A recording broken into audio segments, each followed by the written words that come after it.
It's nefarious, man. Like, the brain works in fucked up ways. The mind is one of the most deceiving, manipulative pieces of equipment, flesh, human bodies on earth. I never have trusted my brain.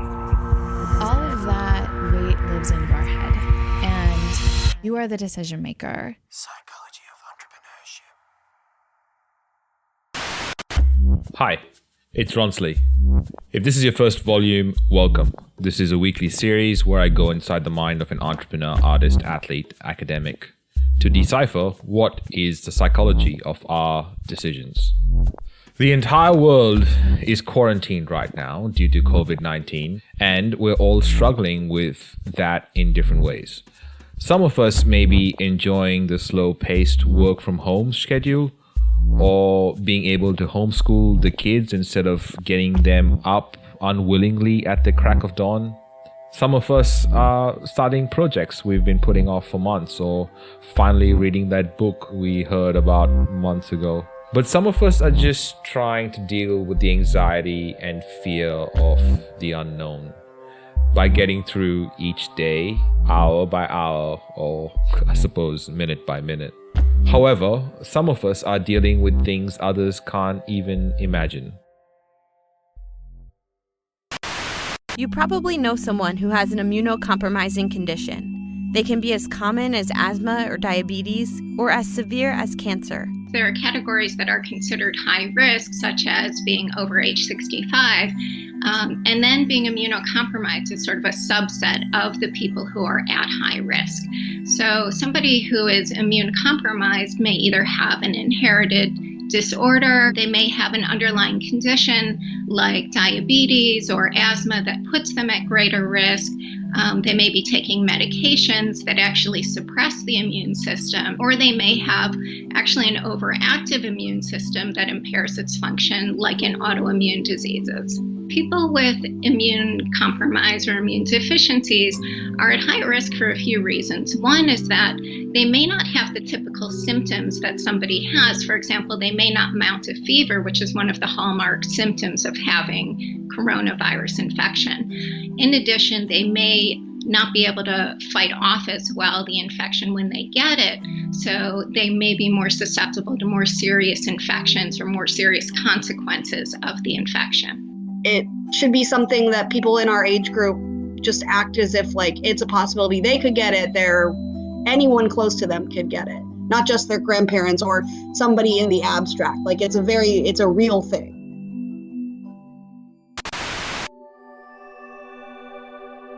For some families, isolation isn't a new concept.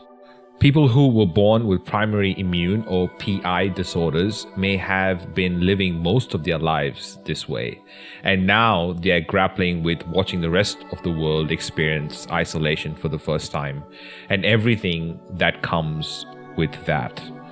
One of our Amplified team members, Corinne, has a son that was born with severe combined immunodeficiency, otherwise known as SCID or bubble boy disease. Remember that movie from the 70s with the teenage John Travolta playing a boy who lived his life in an actual bubble? Yeah, that's actually a true story based on a boy with this disorder. Corinne's family lived in complete isolation for the first 3 months of Jude's life while they were waiting for him to have a life-saving bone marrow transplant. A common cold could have killed him, as he had no functioning white blood cells to fight off germs or infection. Every single day was filled with overwhelming fear while trying to keep it together for their older son, Shane, who was 7 at the time. After 3 months of living at Lurie's Children's Hospital and the local Ronald McDonald House in Chicago while Jude received chemotherapy and a stem cell transplant, they were again in isolation for an entire year as his new immune system grew and developed. Going through isolation again a second time, this time along with the entire world, has brought up all sorts of triggering memories and instances of PTSD for Corinne and her family. And you know what? She's not the only one. Families of the immunocompromised all over the world are dealing with these issues while not being able to find the supplies they need to keep their homes clean, or being terrified of going to the store for groceries and possibly bringing the virus home. All while reading daily posts on social media about the virus being a hoax or a political issue used to damage the reputation and image of other leaders. It's not just PI families that are experiencing a different kind of fear in isolation. Domestic violence is a terrifying issue the world is always contending with. And for those in unsafe situations at home, isolation can be a matter of life or death. In Chicago, police saw an almost 10% increase in domestic violence calls just for the week of March 16 to 22 alone. What happens during a stay-at-home order when it's not safe to stay home? We've uncovered a spike in domestic violence calls for service in the midst of the coronavirus pandemic in Chicago. Chicago police data shows that from March 16th to the end of last week, calls jumped from 2,882 calls for service to 3,163 calls last week. CBS 2 investigator Megan Hickey has been looking into the reasons behind the rise. And Megan, this is a significant uptick from last year. Right, Erica, it's a big jump when we compare this data to the same period last year. The volume of calls for the week the stay-at-home order was announced was more than 9% higher than the same week last year. Fast forward to last week, total domestic violence calls peaked to 3,163. That's a more than 14% increase from the same time last year when there were 2,760 calls. As soon as the order was issued, domestic violence survivors like Cassandra Tanner Miller started speaking out about serious concerns about the mandate and how it could enable an abuser to keep a victim from getting help. Obviously, you understand the need for the stay-at-home order, but as a domestic violence survivor, you saw the writing on the wall. It creates literally a deadly environment where you're scared. Terrified. I put myself back right into, as soon as they mentioned that lockdown, it was like my heart sank because I thought to myself, like, the poor kids, the poor wives, the poor husbands who are stuck at home with their abuser, like, this is going to create a very, very deadly, if not toxic, environment for all parties involved with no reprieve from it. So, how are cities dealing with this uptick in domestic violence calls, and what sort of help are they offering to victims? Listen to Trevor Noah of The Daily Show talk to Chicago Mayor Lori Lightfoot about the creative ways the city has come up to offer help to those that are desperately in need of it. One of the policies you've implemented in Chicago truly stood out for me. And it was highlighted by an issue that I think a lot of people overlook during this time. And that is people who are trapped indoors or in houses or in any type of abode with family members who may be abusive, specifically women. We've seen domestic abuse rates skyrockets all over the world. And you've launched an interesting initiative, Lyft and Uber are helping in this. What are you doing, and why did you feel that you had to do it in the way that you did? Well, look, we know that domestic violence is a problem in the best of times, and we were concerned about seeing an uptick. So what we did in combination with Uber and Lyft was train the hotline workers where people are calling because they want to get out of a dangerous or troubling family circumstance, to give them a special code that they can use to order a Lyft or an Uber to take them anywhere to safety. It's a very simple and straightforward thing, but we thought that was really important. We didn't want the absence of a ride to be a reason why somebody felt compelled to stay in a dangerous domestic situation.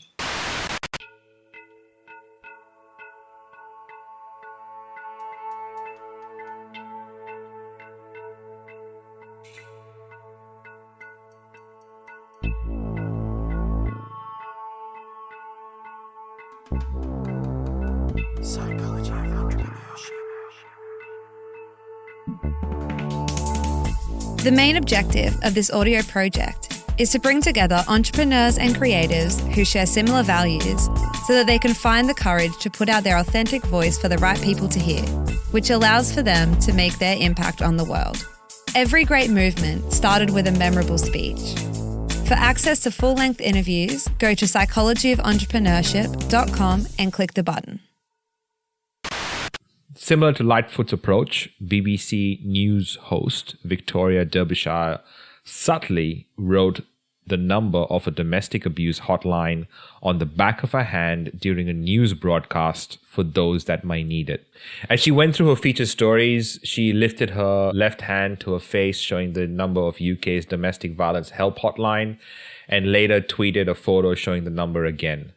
The hotline has seen a 25% increase in calls since the pandemic began. But you don't have to be going through a violent situation to experience negative ramifications from isolation.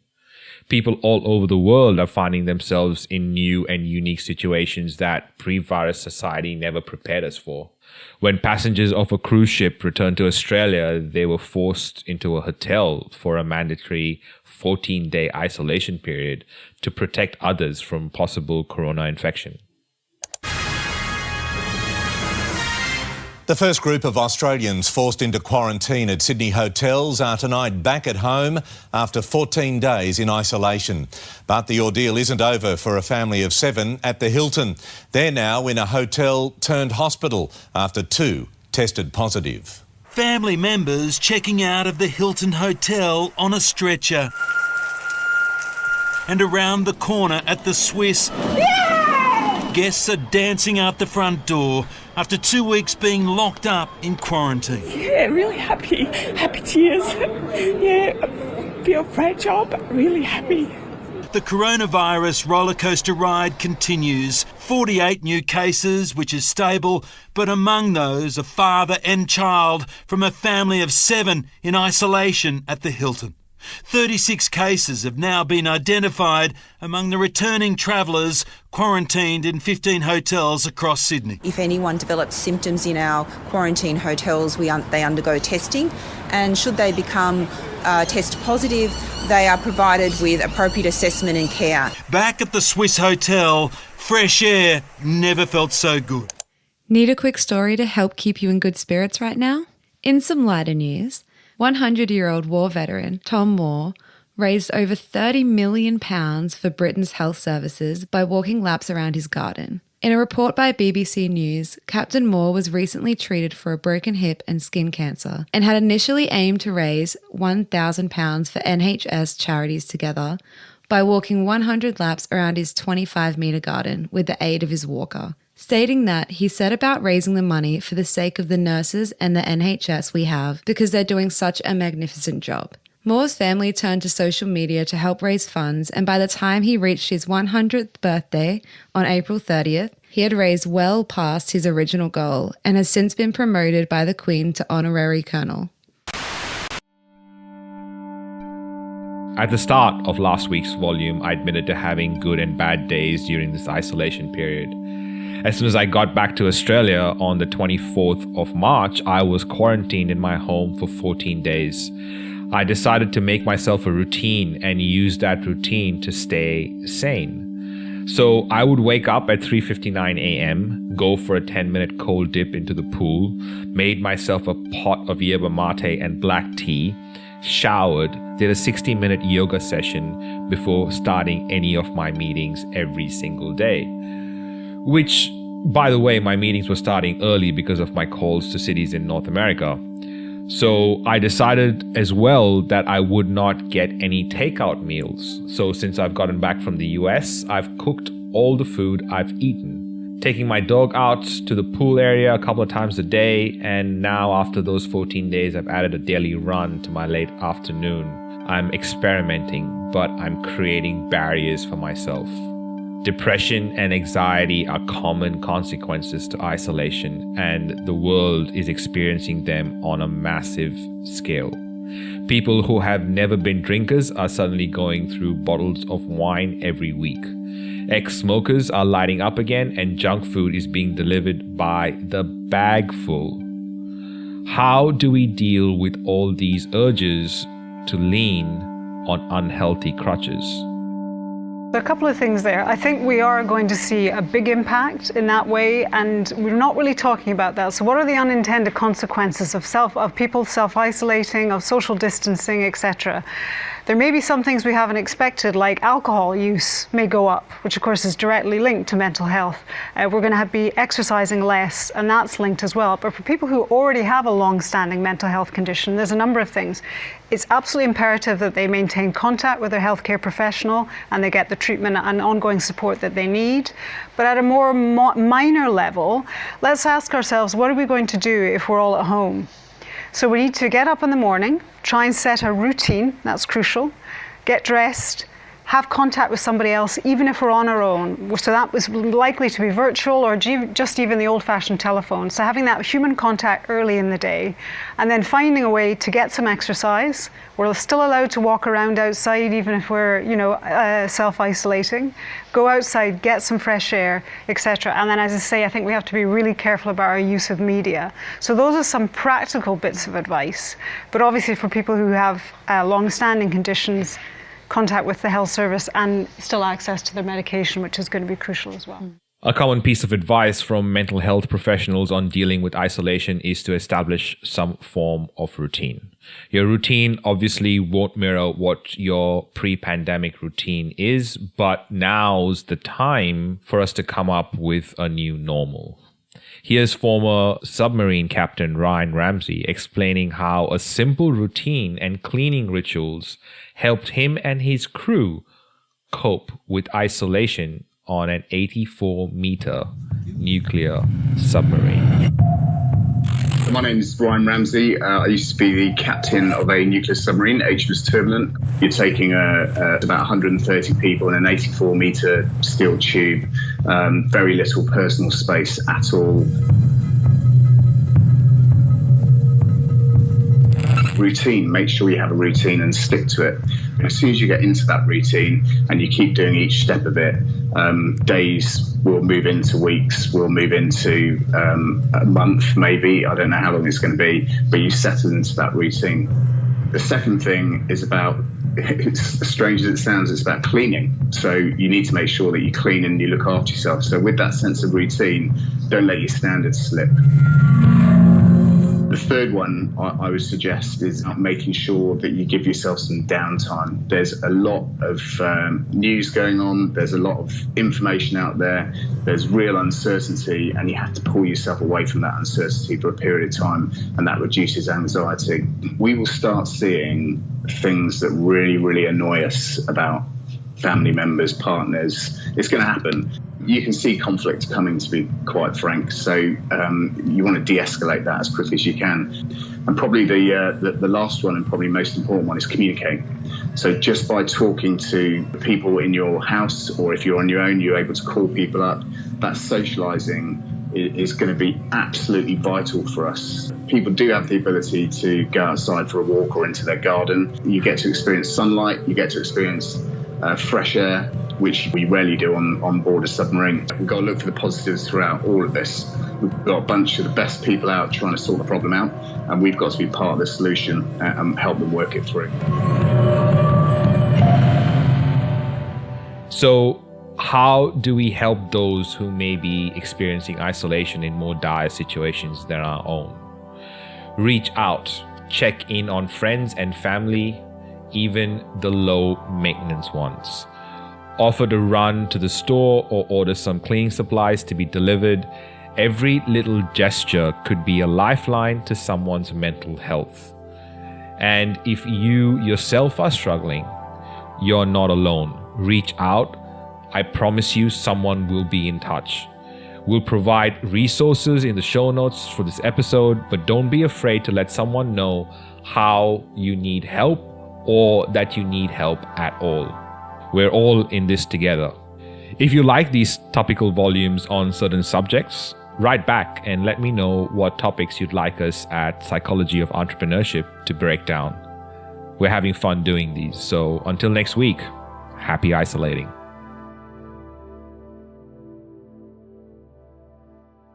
Psychology of Entrepreneurship.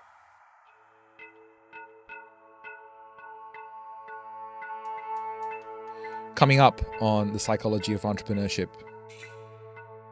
I became a personal trainer at 18 years old because I wanted to help others go through that transformation. I then took that to the other side of the pendulum, and I competed as a fitness model in London, Denmark, and Australia. For my situation, it was not possible for me to go after the opportunity of building a fitness business in Dubai and still having my ties back in Sydney, Australia. It didn't work. And so therefore I had to make that decision, and I'm fortunate that it worked out. I can therefore figure out, well, what is it that I need to do moving forward? How can you be confident about something you've never done before? Fucking try and answer me that one. Like, riddle me that, because I've got no idea how that comes out at the end of the day. Psychology of entrepreneurship. This is a Must Amplify production. Special thanks to every guest expert that has appeared on the show. Voiceovers, editing, and sound design by Kaylee Bonnyman. Guest research and content by Claire Gould and Corinne Castles. Project managed by Kaylee Bonnyman. Produced and hosted by me, Ronsley Vaz. For more episodes and where to listen, go to mustamplify.com/POE. Hey, it's Kaylee from Must Amplify.